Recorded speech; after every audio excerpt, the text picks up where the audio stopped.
Now, you've probably seen me do that drill before.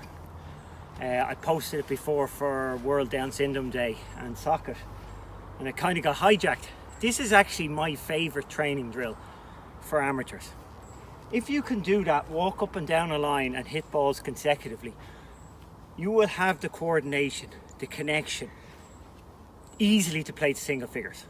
If you can't do that, you have an issue. So the movement I use... So Patrick Harrington's tip is awesome. Why not incorporate that into your swing? I see a lot of players set up to the ball, super static. Just like this. And then try to take the club back. And the golf swing is dynamic. It's an athletic move. All right, so we really got to be ready. That's why you see players moving, doing a little tap, tap, whatever, shuffle with their feet, and then go. All right, that's why, because it's so athletic. That's what I love about golf. Anyone that says that golf is not an athletic, demanding sport on our body is misinformed, because it requires our whole being within that 2 seconds. All right, but unfortunately, a lot of players just get too static. They've grounded the club, and then they got to pick it up and start and try to hit a ball that's just sitting there. Instead, let's get rid of this static, trying to make it dynamic, and let's make it dynamic right out of the gate. So we're taking the little waggle to a whole new level. We're going to have a little head start with the club. And that really gets the flow going. It gets your pressure moving without you having to think about, ooh, I got to move my pressure to my front side early. You don't have to think about that, because you're setting the club in motion, and it just kind of works without trying to guide it into position. So essentially, we're making you more athletic.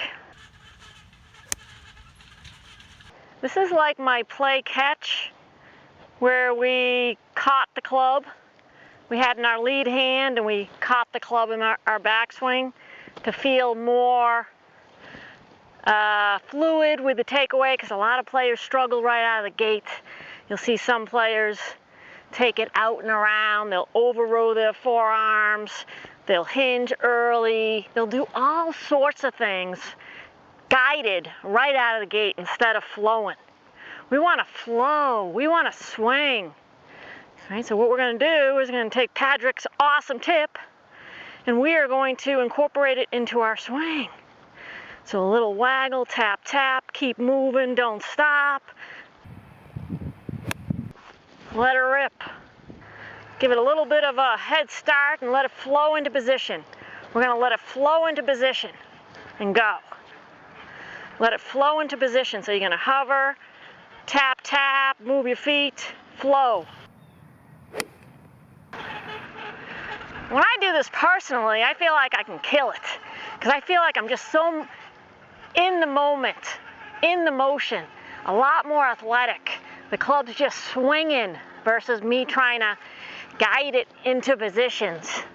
All right, that's just too challenging, and it's not what the golf swing wants. It wants to be fluid.